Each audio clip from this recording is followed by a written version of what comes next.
Começa agora o Café Intercom, um encontro para discutir a comunicação em temas emergentes do contemporâneo. E o tema desta edição será Globalização e Comunicação. A pergunta básica do nosso encontro de hoje é: a comunicação é a fisionomia ou o âmago da globalização? Para nos ajudar a responder a estas perguntas, temos a honra de receber 3 convidados muito especiais. Álvaro Pereira Júnior, editor executivo do programa Fantástico da TV Globo. Com ampla experiência em jornalismo internacional, ele é formado em Química e em Jornalismo pela Universidade de São Paulo e é especialista em jornalismo científico pelo Massachusetts Institute of Technology, dos Estados Unidos. Recebendo também Bernardo Kucinski, um dos mais respeitados especialistas em jornalismo internacional do Brasil. É professor doutor da Escola de Comunicações e Artes da Universidade de São Paulo e também autor de diversos livros, como Jornalismo Econômico, Jornalistas e Revolucionários e A Síndrome da Antena Parabólica. Também está conosco Daniela Oswald Ramos, professora doutora de Projetos em Jornalismo Digital da Escola de Comunicações e Artes da Universidade de São Paulo. Daniela também é gestora de comunicação digital no Núcleo de Estudos da Violência da USP. É autora e coautora de diversos livros e artigos relacionados à comunicação digital, como A Expansão do Jornalista para o Ambiente Numérico e Jornalismo para Dispositivos Móveis, entre diversos outros. Para entrevistar e mediar o debate com nossos convidados, eu terei como um grande parceiro nesse encontro o professor Manuel Carlos Chaparro, que é professor doutor da Escola de Comunicações e Artes da Universidade de São Paulo. É autor de diversos livros, como Jornalismo, Linguagem dos Conflitos, Sotaques da Quem e da Leymar e Pragmática do Jornalismo. Foi ganhador de 4 prêmios ESSO de jornalismo e membro da comissão do Ministério da Educação, responsável pelas diretrizes curriculares do curso de jornalismo. E presidiu também a Intercom, uma das patrocinadoras deste evento, no período de 1989 a 1991. Professor Chaparro, obrigado pela parceria neste nosso Café Intercom. É um grande prazer estar aqui contigo. Obrigado, professor Luiz. Eu quero destacar que o professor Luiz Alberto Farias, meu parceiro na mediação deste debate, é diretor acadêmico das Escolas de Ciências Humanas e Sociais da Universidade Anhembi Morumbi. É professor doutor da Escola de Comunicações e Artes da Universidade de São Paulo, autor, coautor e organizador de diversos livros, como Relações Públicas Estratégicas, a Literatura de Relações Públicas e Comunicação Estratégica de las Organizações. E este é um projeto em parceria entre a Intercom, Sociedade Brasileira de Estudos Interdisciplinares da Comunicação, a Universidade Anhembi Morumbi e também o Departamento de Jornalismo e Editoração da Escola de Comunicações e Artes da Universidade de São Paulo. Antes de iniciar o nosso debate, o professor Chaparro vai fazer uma breve introdução e, na sequência, ele fará a primeira pergunta-chave do nosso debate. Todo ser humano já nasce digno e livre. Nascemos cidadãos, sim, e como cidadãos somos donos de direitos conceitualmente inalienáveis, entre eles o direito à informação, que vem a ser o direito de saber, o direito de dizer e o direito de agir pelo que dizemos. Estamos aqui no exercício pleno desse direito para debater a questão da globalização. Queremos fazer perguntas e queremos obter respostas. E, para começar, queremos resposta à pergunta que dá título ao evento. Comunicação é a fisionomia ou é o âmago da globalização? Ou ambas as coisas? Ou nada disso? Chaparro, certamente não é o âmago. A globalização é um fenômeno, é um processo que já começou há 500 anos, com as navegações. Ali o mundo se tornou um só. Ali começaram esses grandes movimentos de massas humanas, de capital, de indústrias, de unidades de produção. E essas características não se modificaram essencialmente até hoje. A única novidade que eu diria que aconteceu foi a financiarização desses movimentos econômicos todos, né? Eu vejo a globalização dessa forma. Já a comunicação ela passou por uma revolução tão profunda que praticamente instituiu uma nova era, a era digital, né? E isso é um fenômeno recente, enquanto que a globalização já vem de longe, né? Eu diria, então, que devido à visibilidade que essa revolução digital tem, que essa era digital tem, a sua forma tão ostensiva, o impacto que tem no cotidiano das pessoas, a gente confunde um pouco o surgimento da era digital com globalização. Mas eu diria que ela é uma face, digamos, nem uma máscara da globalização, porque ela tem uma visibilidade tão grande que é como uma máscara que se coloca sobre o rosto, né? Uma máscara artificial, né? Perfeito, professor Bernardo. E para você, Álvaro e Daniela, o que lhes parece? É a fisionomia ou o âmago? Bom, eu acho que é a fisionomia, com certeza, porque a internet, ela, no Brasil ao menos, né, surgiu em 95, no início dos anos 90 no mundo, e ela serve, né, como comunicação digital, ela serve a comunicação global e serviu, por exemplo, como comunicação, como meio de comunicação da fusão das empresas, né? Então, a internet, o que a gente vê a tela como uma síntese de várias camadas, né? Então, a tela é uma síntese e junta tudo no mesmo espaço. E aí juntou a fusão, né? Comunicou ao mundo a fusão de várias empresas de comunicação também, por exemplo, né? Dando espaço, abrindo espaço para essa comunicação da globalização, da ideia de globalização, né? De forma universal, né? A gente pode dizer.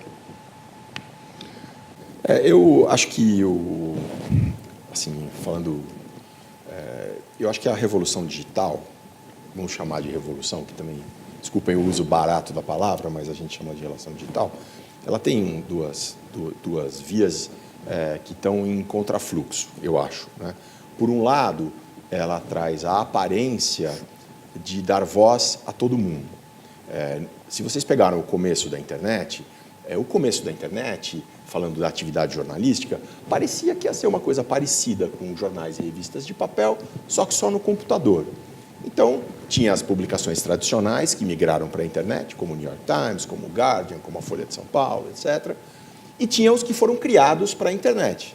Tinha a Slate, tinha a Salon, aqui no Brasil tinha o No Ponto, que era um site com jornalistas consagrados, como a Dorit Harazinho, o Mário Sérgio Conte, etc. Então, parecia que ia ser um jornalismo como a gente já conhecia.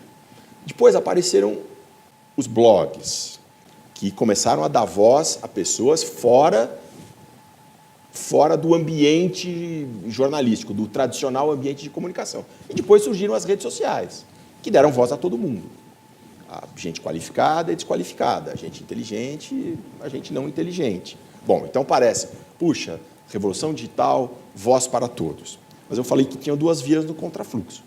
Eu acho que o contrafluxo é que a gente está vendo uma atividade de monopolista com a qual nem se sonhava 2 gerações atrás. Se faziam críticas aqui no Brasil a certas organizações jornalísticas monopolistas ou organizações de comunicações monopolistas. Esses monopólios, com ou sem aspas, são brincadeira de criança comparado com os monopólios hoje representados pelo Facebook, pelo Google, pela Amazon e pela Apple, basicamente, né?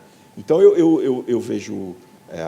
eu saí totalmente da pergunta do professor Chaparro, mas eu acho que eu vejo essa contradição assim, no que acontece hoje na comunicação em relação à suposta revolução digital. Por um lado, voz para todo mundo.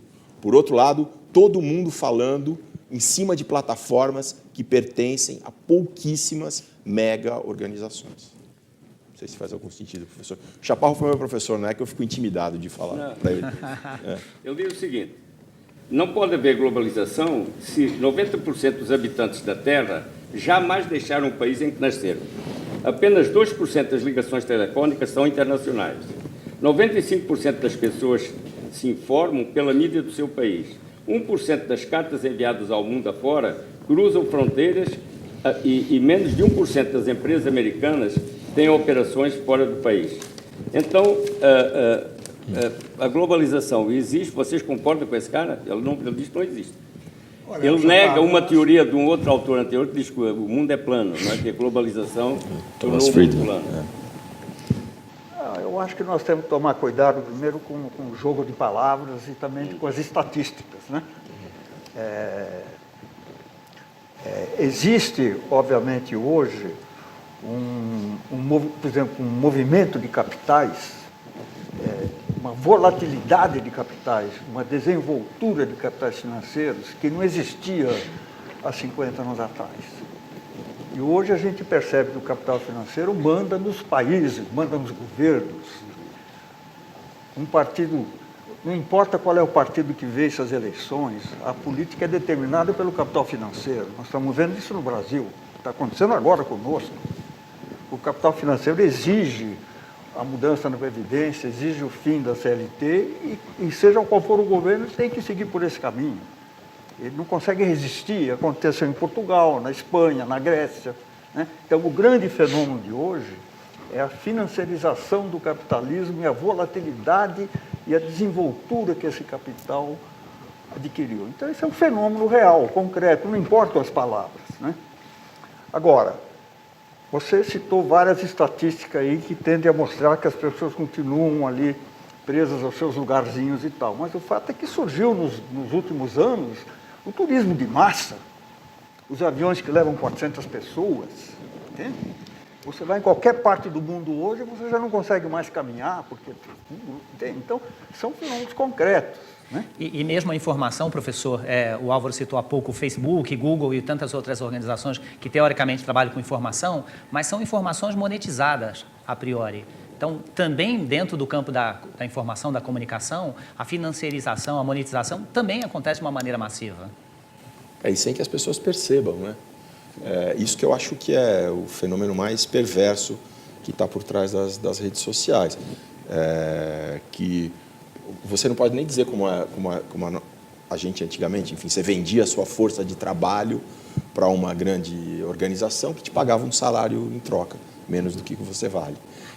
No entanto, hoje você tem um monte de todos nós, eu não, porque eu realmente não tenho nenhuma rede social, não é modo de dizer, eu não tenho. Acompanho muito, mas eu não tenho.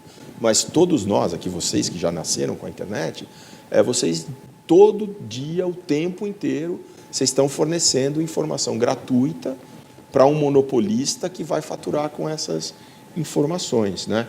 Isso me parece uma questão crucial do ponto em que o capitalismo se encontra hoje, Daniela. Ou seja, a capitalização da comunicação digital, ela é globalizada nesse sentido, né? Porque o mecanismo que faz com que o Facebook e o Google existam é o mesmo no mundo inteiro, é o algoritmo deles, que aliás é proprietário, né? E não é aberto. Então a gente nunca vai saber como ele funciona e como ele está ganhando ou não ganhando dinheiro, né? E quais são as implementações ou o que ele está fazendo ali. É tudo tão fluido que você não percebe que tem informações sendo vendidas e compradas, Sim, vendidas. Sequer percebemos que as estamos consumindo, né? E pagando por isso. E eu acho que, sem dúvida, há um discurso de globalização, né, ao qual a comunicação digital serve, muito bem servido, né? Mas se a gente for pensar, e aí retomando a fala do professor Chaparro da abertura, eu acho que o Facebook e o Google, eles estão criando espaços, que são os espaços de discussão hiper segmentadas, hiper de nicho, né, em que todo mundo fala, mas que nem todo mundo ouve. Então, todo mundo tem voz, mas nem todos são ouvidos. E quem vai decidir se você é ouvido ou lido, né, vai ser o algoritmo do Facebook e do Google. Então, nesse sentido, não há globalização, né? O Guardian, jornal inglês, deu anteontem, uma matéria sobre conseguiram ali alguns dos truques do algoritmo do Facebook. Eu não li a matéria, mas o que passa, o que não passa. Por exemplo, eles são mais preocupados com sexo do que com violência. Violência Sim, passa, com certeza. Eu citei coisa assim. A gente saiu todo mundo que você falou, eu concordo com elas, porque é uma visão de coisas materiais, de uma eventual aparência material da globalização. E a globalização, ela está basicamente, na minha opinião, na dimensão do imaterial. Então, você assiste, por exemplo, à derrubada das torres de Nova Iorque, o mundo inteiro assistiu, E o que mudou o mundo não foi a derrubada das torres, mas foi a imaterialidade do discurso que o acontecimento continha e que se espalhou pelo mundo em forma de notícia. Então, isto é globalização. É a globalização que a revolução tecnológica produziu para que os efeitos das ações, que são essencialmente ações discursivas, eles possam ser universais e imediatos. Então, eu acho que existe no plano da imaterialidade, as ações hoje, as ações materiais, elas valem muito menos do que o significado que elas contêm e que se espalha ao mundo como discurso, como ação discursiva. Sem dúvida alguma. Sem dúvida alguma. E por falar em materialidade, temos aqui na plateia estudantes dos cursos de comunicação da Universidade Anhembi Morumbi, a quem eu agradeço por estarem compartilhando conosco. São todos daqui dessa faculdade, né, Anhembi Morumbi. São estudantes e professores da Universidade Anhembi Morumbi, também convidados da Intercom e convidados da Universidade de São Paulo. E agora nós vamos passar para a segunda pergunta, né, a nossa segunda pergunta-chave do debate. Quando realizou seus estudos para desenvolver o livro Processo Civilizatório, Darcy Ribeiro propôs que os avanços da civilização não se dão por lutas de classes, mas por revoluções tecnológicas, admitindo fundamentalmente a hipótese de que ele esteja certo. Na opinião de vocês, quais seriam os principais avanços civilizacionais já produzidos por essa atual revolução tecnológica, que hoje nós vivemos tão fortemente e que parece que nos abduziu, parece que nós não conseguimos mais viver em outro mundo que não seja esse, salvo as pessoas que ainda têm talvez um pouco mais de resistência, talvez até um pouco mais de bom senso. Mas, afinal de contas, são essas inovações que impactam a comunicação hoje? Estava certo, Darcy Ribeiro? O que parece para o senhor, professor Bernardo Cussins? Olha, eu vejo pelo menos 3 grandes avanços tecnológicos de profundas implicações civilizatórias, né? O primeiro, que não tem muita visibilidade, mas é muito importante, foi a revolução no campo da biomedicina e da biologia, que começou com o transplante do coração, com a hemodiálise, com a pílula anticoncepcional, com a fertilização fora do útero e, finalmente, a clonagem. Essa revolução faz o homem se tornar Deus, Senhor da vida e da morte. Transtornou todos os conceitos básicos que nós tínhamos sobre o ser humano. O conceito de morte, criou-se a morte cerebral, que é uma outra morte. Modificou-se o conceito de vida e foi incluído o conceito de maternidade. Hoje a mãe não é necessariamente a mulher que dá à luz. Essa revolução tem implicações filosóficas e éticas de uma profundidade incomensurável, né? Agora, eu vejo também a conquista do espaço como uma coisa de um sentido também filosófico muito interessante. Quer dizer, o homem sai para o outro espaço, né? É algo talvez comparável à viagem do Colombo, né? Num sentido já espacial. E, finalmente, essa instituição da era digital, graças a essa combinação de inovações tecnológicas, que é o satélite estacionário, a fibra óptica, a digitalização. Isso instituiu uma nova era que modificou profundamente o comportamento humano. Eu acho que essa é a que mais afeta hoje a forma do ser humano ser, porque ela pega o ser humano nos primeiros anos de vida já. Ela modifica a natureza do ser humano, de uma forma que ainda não sabemos como vai ser. Porque tudo isso está se dando nos marcos de um capitalismo selvagem. E não é só selvagem na periferia, ele é selvagem em si mesmo.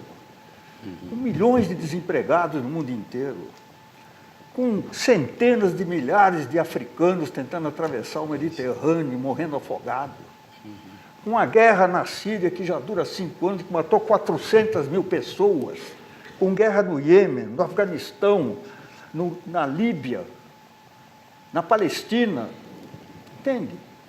Com Trump querendo erguer um muro entre os Estados Unidos e o México. Esse é o mundo que nós estamos vivendo, entende? Essa declaração dos direitos humanos, retórica. Mas é o mundo que você critica apoiado nos valores da declaração. É uma contradição. É uma entende? É uma contradição. Bem. Hoje, quando mata uma pessoa na rua, notícia assim, todo mundo já está vendo. É outra contradição, mas é uma contradição.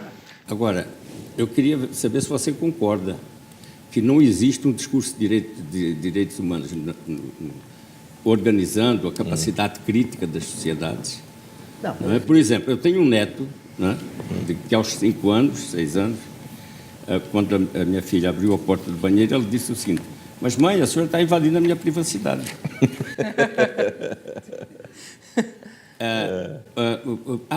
Se não houvesse o discurso de direitos humanos, não tinha sentido a gente falar em ética. Não tinha sentido, porque não existiam valores. Não é? Então, o discurso do Bernardo é clamando por um mundo que devia existir, que não existe. Mas esse clamor, ele expressa, de alguma forma, a existência de um discurso de direitos humanos. Eu queria só saber isso. Eu estou proibido de dar opiniões, mas, enfim, é só perguntar. Você acha que não existe um discurso de direitos humanos? A pergunta é uma opinião. Vocês sabem que eu virei jornalista, mas eu sou de exatas, né? Eu sou formado em química. Então é sacanagem só para me perguntar um negócio desse. Não, mas eu vou falar sério. Apesar de eu ser de exatas, eu acho que o que o professor Kuczynski quis dizer é que a gente, especialmente pós-internet, a gente tem uma carapaça ali de informação... Olha, não era lamúria, viu? Era uma constatação. Não, mas eu concordo, eu vou concordar com essa visão do professor Kuczynski. O que eu acho, não é? O jeito californiano de ver o mundo, que é o jeito do Vale do Silício ver o mundo, é um jeito que a tecnologia vai resolver tudo, as soluções técnicas vão resolver tudo e o livre tráfego de informação vai resolver tudo. O que eu acho que o professor Kuczynski está levantando isso tudo está acontecendo, essa visão Vale do Silício do mundo se espalha e ela, por exemplo, legitima a teoria de que a Primavera Árabe foi possibilitada pelas redes sociais, por exemplo. Mas que a gente vive num mundo em que tem um monte de gente vivendo sobre regimes de tirania, que tem um monte de gente passando fome, que tem um monte de gente que não tem acesso ao básico do básico, pode ter um celular no bolso, mas não tem o que comer. Eu acredito que o professor Kuczynski tenha dito isso. Quer dizer, a solução californiana, a visão californiana do mundo faz com que a Fundação Bill Gates invista muito na cura da malária. Muito legal, é excelente que o Bill Gates, trilionário como o Bill Gates, se preocupe com a cura da malária. Mas a cura da malária não é eminentemente uma questão técnica. É porque a malária prolifera em lugares miseráveis que não deveriam existir.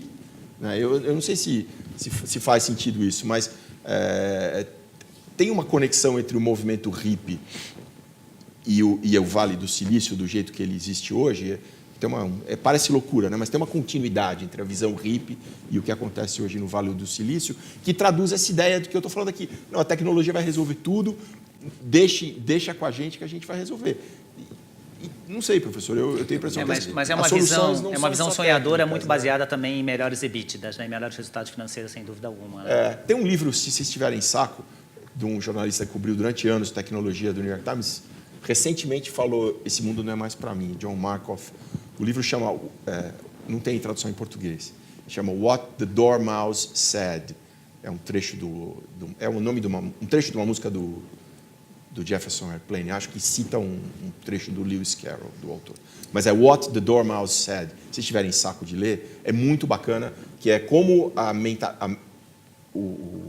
o modo de pensar hippie gerou a cultura do Vale do Silício. Agora o Café Intercom vai fazer um rápido intervalo e nós voltamos em instantes. Até já já.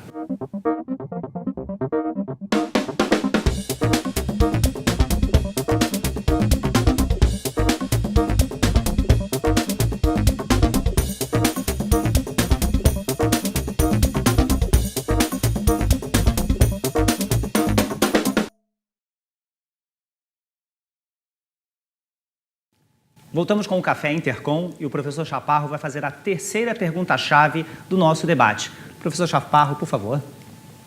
Bem, é uma pergunta que tem a ver com jornalismo e com essa fisionomia discursiva do nosso tempo. As tecnologias de difusão instantânea eliminaram o intervalo entre o acontecimento e a notícia. Com isso, a notícia mudou de berço.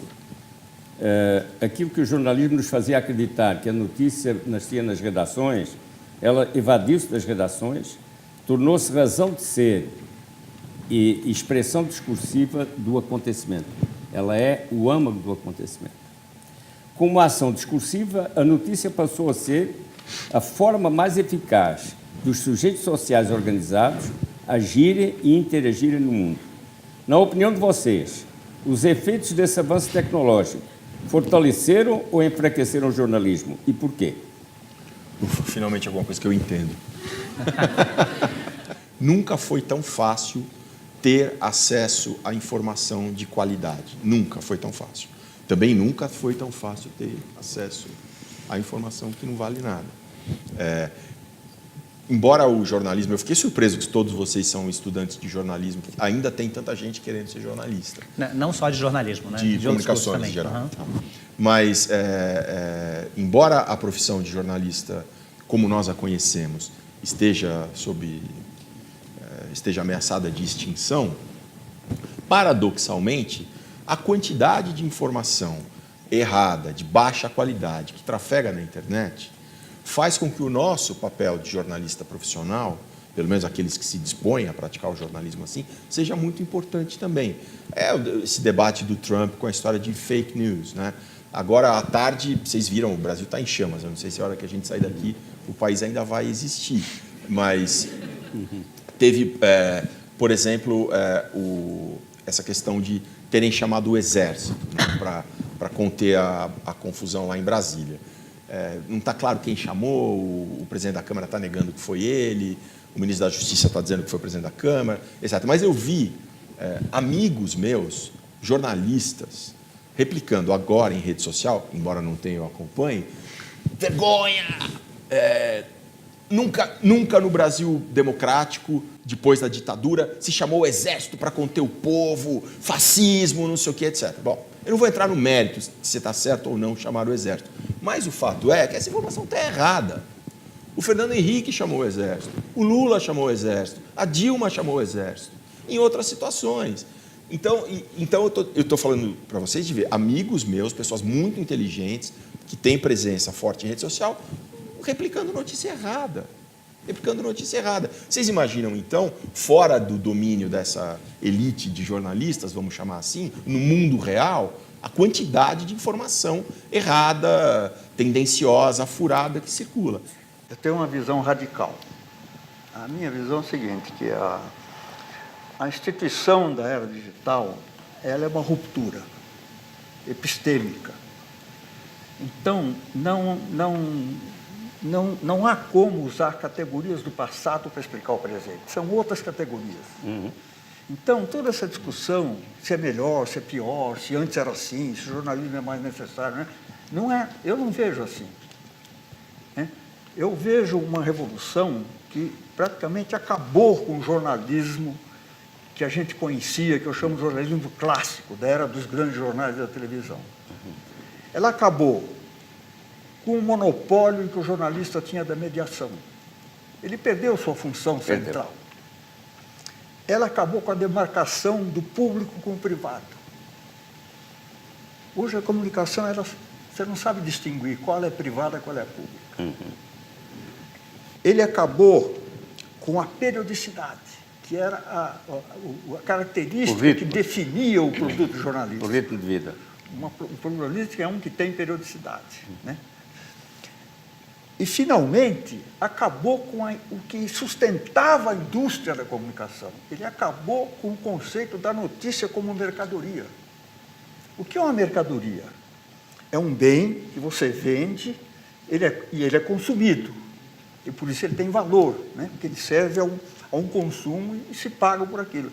Hoje, você manda uma informação, o sujeito consome ela, mas ela não desaparece. Ele aperta o botão e ela vai para 100 pessoas. Aquela 100 aperta o botão, vai para 1000. Por isso os jornais estão falindo, porque eles não conseguem realizar o valor da notícia como mercadoria. Não existe mais o processo de criação do valor através da notícia como mercadoria. E os jornais, todos os jornais impressos, são dinossauros em extinção. Entende? Então, eu vejo, é uma ruptura total. Entende? Então, dentro dessa nova era digital, que, por outro lado, barateou imensamente todos os processos de produção jornalístico, cinematográfico e tudo, né? E permitiu a qualquer pessoa produzir, ter acesso, né? Por outro lado, essa era já está mostrando certos aspectos, mas que tem que ser discutido dentro dela mesma, não em comparação com o passado. Entende? É assim que eu vejo essa questão. Eu concordo. Sim. Fala, Daniela. Não, eu lembrei para cumprir minha função acadêmica, né, do Dominique Volton, que em 2005 ele falou assim: quando tudo é informação, nada é informação. Né? E o jornalismo, ele hoje, acho que tem uma função muito maior de dar o contexto, né? De ser aquele profissional que vai ver os fragmentos e vai dar uma ligação entre esses fragmentos. Né? Não necessariamente ele vai noticiar, mas ele precisa, porque como chega para as pessoas, e aí um outro problema é a distribuição. Né? Para entender por que o fenômeno das fake news, né, é tão importante, porque eles entenderam o mecanismo, né? Quem produz fake news entendeu o mecanismo de circulação de informação, que é a manipulação do algoritmo, como ele funciona e como eu faço para ele funcionar. O jornalismo não entendeu isso. Né? A empresa jornalística, é muito difícil mudar processos em instituições. Né? Então, isso é muito lento em instituições. Então, uma das possibilidades, eu concordo com o professor Kuczynski, que são outras categorias, para mim, uma categoria muito clara é a programação. Né? Do discurso linear para o discurso da programação, como eu opero o sistema. Né? E o jornalismo não está sabendo operar o sistema. Que sistema é esse? E também porque é muito rápido, né? Tudo acontece muito rápido, o sistema muda a cada dia. Né? Os influenciadores, youtubers, eles agora estão tentando entender como é que o algoritmo do YouTube mudou. Porque colocou para colocar comercial no meio dos vídeos, então eles têm que fazer vídeos maiores. Né? Então, esse pessoal tem que correr na frente para entender e sustentar o seu negócio. Né? Então, e aí, rapidamente, para finalizar, a questão de um certo declínio da esfera pública como a gente conhecia, né? Que é a própria história do jornalismo. Então, no momento em que essa esfera pública digital ela vira nichos, né, nas bolhas algorítmicas, eu não tenho, ali não se tem um debate, se tem o reforço da mesma mensagem. Né? E eu acho que o jornalismo hoje ele tem a missão de dar o outro ponto, né? E aí reforçando esse contexto dos pontos contraditórios que podem chegar a um debate produtivo. Alguém do pessoal que é estudante aqui, que está na plateia, alguém lembra do mundo sem internet?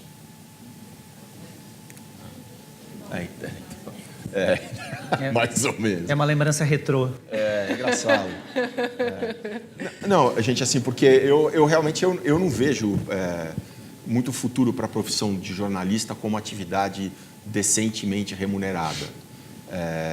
Eu acho que eu tento ser um pouco otimista no sentido de que o jornalista teria um papel de análise e contextualização.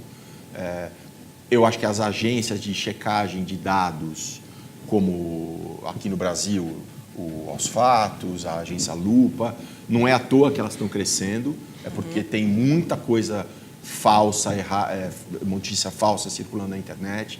Acho que não é de graça que as assinaturas do New York Times, que é o principal jornal do mundo, que não dá o dinheiro que dava, porque perdeu muito anunciante, mas as assinaturas em números absolutos estão subindo, as assinaturas do Guardian, que é outro jornal de língua inglesa muito importante, estão subindo também. Eu tento ser otimista, embora entenda perfeitamente essa absoluta estilhaçamento dos parâmetros que o professor Kuczynski colocou. Mas, se não for isso, não nos resta nada.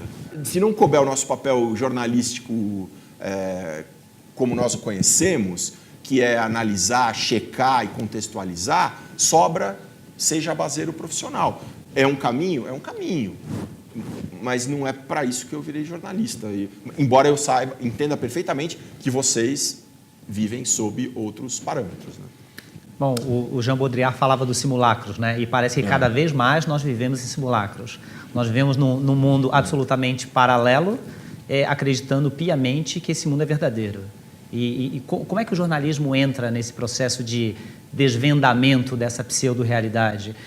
Há pouco o Álvaro citou o fato de as pessoas replicarem as informações, aquilo que eu chamo de blind endorsement, as pessoas fazem um endosso às cegas. Isso é cada vez mais replicável, principalmente quando se tratam dos influenciadores macro ou até mesmo dos micro-influenciadores.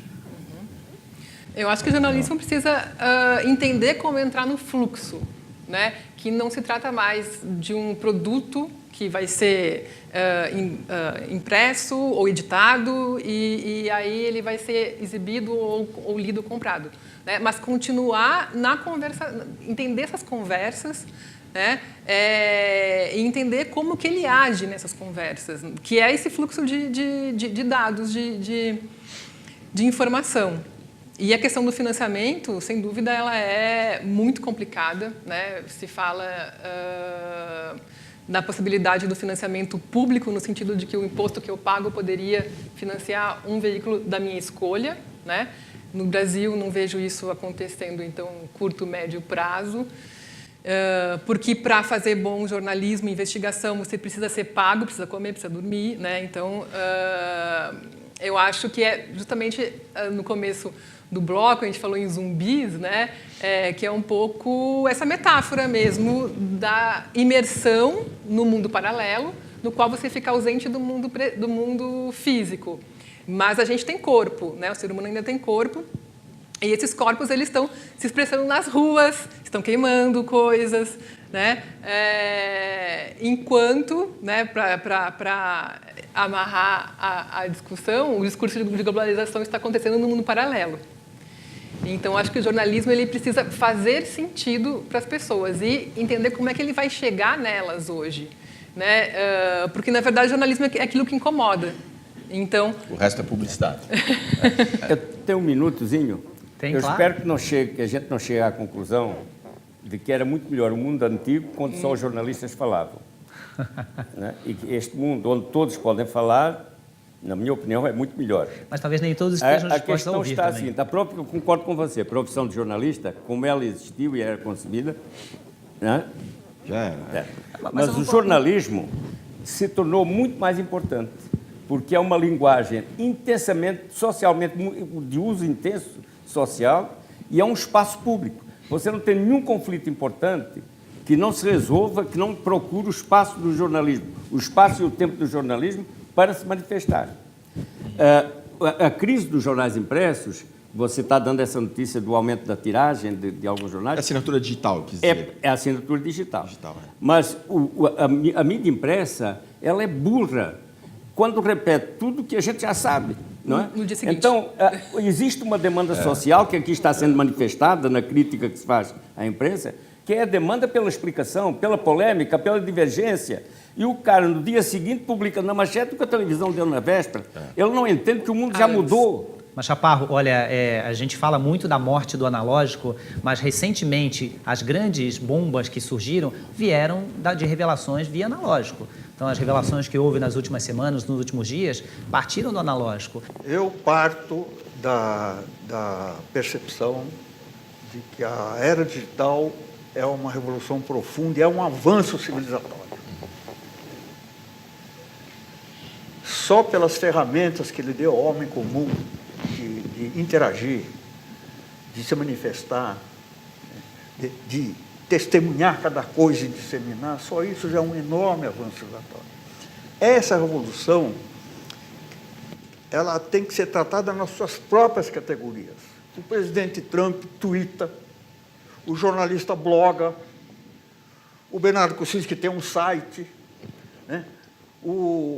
Você entra no elevador, tem a notícia no elevador, você pega o metrô, tem a notícia no metrô na mesma hora, é tudo diferente.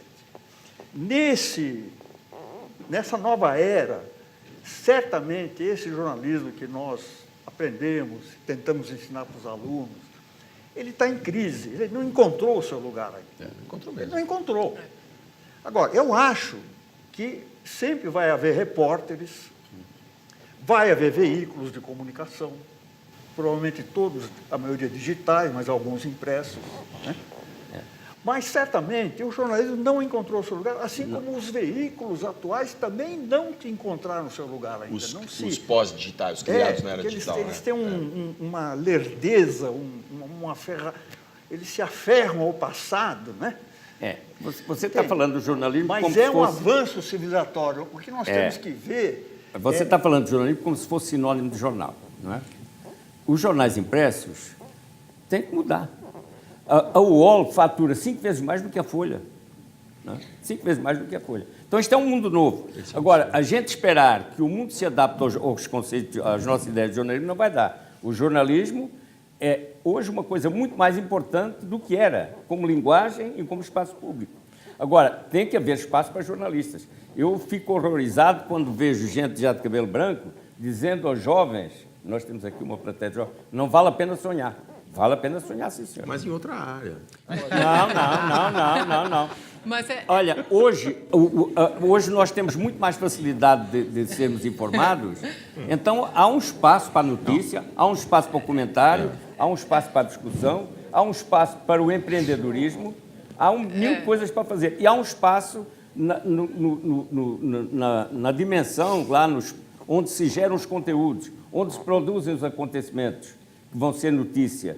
Se houver jornalistas trabalhando lá, a notícia provavelmente será melhor. O jornalista pode ser um educador das instituições, sim. Como o médico é, como o advogado é. Então, vale a pena estudar. Só que vocês têm que desacreditar das verdades que os jornalistas criaram. Não é? Eu acho que resumiria um pouco isso, que assim, confundir o formato do jornalismo com o jornalismo. Né? O formato do telejornal, o formato do jornal, o formato radiofônico não é jornalismo, é formato, é interface para comunicação. Né? Então, na hora em que a gente conseguir entender a desmaterialização do formato, né, e ter formatos em fluxo, talvez o jornalismo consiga chegar mais às pessoas. Né? E eu lembrei do artista, né, o Joseph Beuys, que falava todo mundo é um artista. Talvez todo mundo, nessa era, seja um potencial jornalista, mas que, para fazer jornalismo, precisa apurar e entender o que é informação, porque não necessariamente dado é informação. Então, tem o Big Data, tem muitos dados, mas tem pouca informação. Perfeito. Vamos, então, encerrar mais esse bloco. O Café Intercom faz um intervalo e a gente volta em alguns segundos com bastante polêmica, assim espero. Até já já.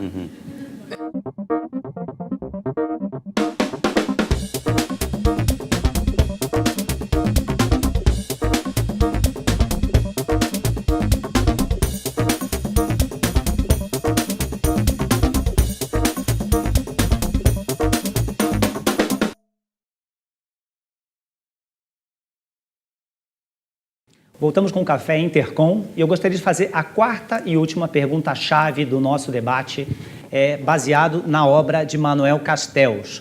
Ele escreveu um livro chamado A Sociedade em Rede, ou alguns livros que tiveram esse título.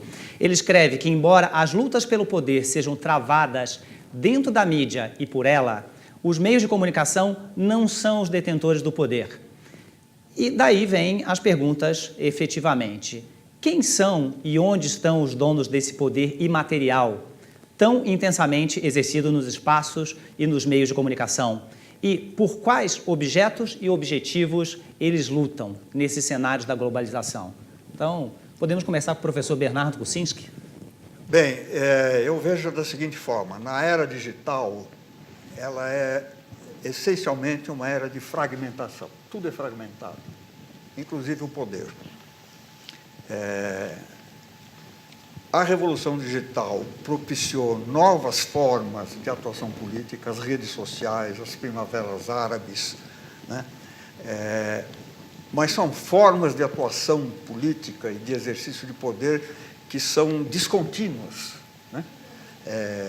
E tornam-se esses tipos de poderes que surgem, de pouca eficácia política, de pouca...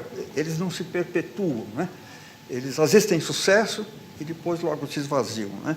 No campo da comunicação em si, eu li um artigo aqui recente do Financial Times, que semana passada tinha uma ideia muito interessante. Ele diz o seguinte: o data, né? Os bancos de dados, principalmente sobre as pessoas, têm hoje o papel que tinha o petróleo na era do capitalismo industrial. Eles são a grande mercadoria da era digital. Esses bancos de dados que essas grandes redes vão acumulando e vão vendendo umas para as outras, especialmente para esse capital financeiro que precisa se expandir em novas áreas de consumo, né? Então, esse é o poder hoje que se sobrepõe aos outros, o poder do capital financeiro. Essa é a minha opinião. Eu acho que a gente pode ver 3 níveis de poder. Primeiro, o poder material, técnico, que é quem é dono efetivamente das fibras ópticas, dos servidores, dos computadores por onde trafegam, né, as informações. Então, essa é uma dimensão que a gente costuma não ver, porque é invisível mesmo, mas tem proprietários. Então, na hora em que um proprietário decidir desligar ou decidir por aqui não passa mais esse tipo de informação, nós temos esse tipo de informação cortada pelos donos né, do suporte físico da internet.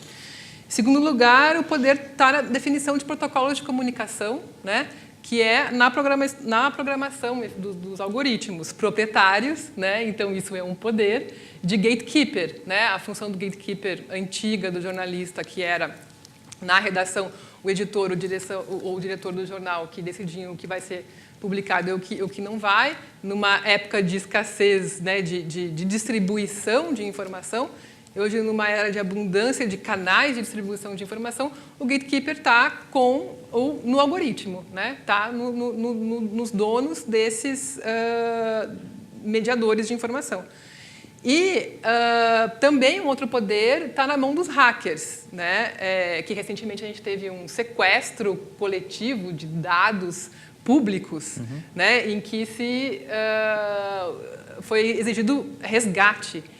Ou seja, a violência, nesse sentido digital, foi uma demonstração de poder, né? Quem programa e se organiza coletivamente numa ação dirigida como Anonymous, por exemplo, um grupo bastante conhecido, e conhece a infraestrutura de rede e consegue hackeá-la, né? Tem algum poder.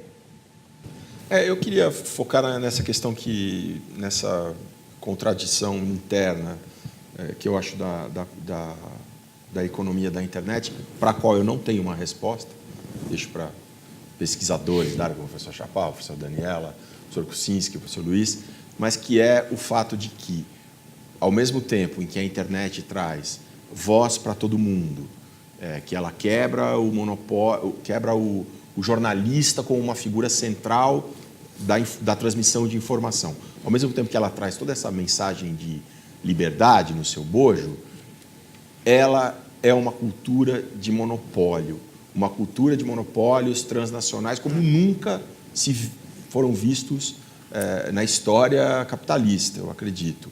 Então, você vai ter o seu próprio canal, mas seu próprio canal vai ser no YouTube, porque é a única plataforma de vídeo que dá certo. E o YouTube é do Google. Você vai dar a sua opinião, você vai escrever textão no Facebook, que sabe tudo sobre a sua vida e que vai vender esse tudo que ele sabe sobre a sua vida. Você usa o Waze para fugir do congestionamento, o Waze é do Google. Você conta a sua vida no Instagram, o Instagram é do Facebook. Então, como que toda essa mensagem de liberdade que a internet traz se resolve dentro dessa realidade de um brutal monopólio transnacional, como é o dessas empresas que eu citei, e são 4 grandes empresas, e é isso, é Facebook, Google, Apple e Amazon. Como isso vai se resolver, como essa contradição vai explodir lá na frente ou não, eu não sei, mas essa me parece uma questão assim, central no mundo, no estágio atual da comunicação. Antes de finalizar, a gente queria convidar a diretora cultural da Intercom, Adriana Omena, que está aqui nos prestigiando, para que ela possa também fazer um depoimento representando toda a diretoria executiva e o conselho curador da Intercom. Okay. Obrigada, Luiz. Na verdade, é uma satisfação estar aqui representando a professora Maria Alva e toda a diretoria da Intercom e presenciar essa iniciativa extremamente ousada do professor Chaparro e das universidades parceiras em transformar o Café Intercom nesse espaço de reflexão de temáticas de interesse da sociedade. A intenção da diretoria não apenas dar continuidade ao projeto, mas de encontrar maneiras de difusão desse programa por meio dos seus sócios, né, utilizando os diferentes canais aos quais esses sócios e as diferentes pessoas que tenham interesse tenham acesso. Ok? Foi um prazer estar aqui e eu espero poder participar de outros mais. Seguramente, Obrigada. Adriana. Então, muito obrigado a você. E é bastante feliz para todos nós aqui da Universidade Embi Morumbi e nessa parceria triádica, recebemos o Café Intercom. Há mais de 10 anos, quando nós realizamos a edição antiga, eu fazia parte da diretoria da Intercom e eu me lembro que quando o Adolfo levou esse projeto adiante, nós ficamos bastante empolgados. Então, eu fico duplamente feliz, triplamente, multiplamente feliz. Então, eu quero agradecer a todos que estão aqui presentes e também a quem está nos assistindo neste momento pela TV, talvez até mesmo em VHS. O Álvaro falou há pouco em DVD, mas eu ainda tenho uns VHS lá na minha casa, né? Eu gosto de umas coisas antigas, por isso que eu me amo. Então eu quero agradecer a todos muitíssimo e espero que nós tenhamos muitas outras edições nas quais nós nos reencontraremos. Muito obrigado e até breve.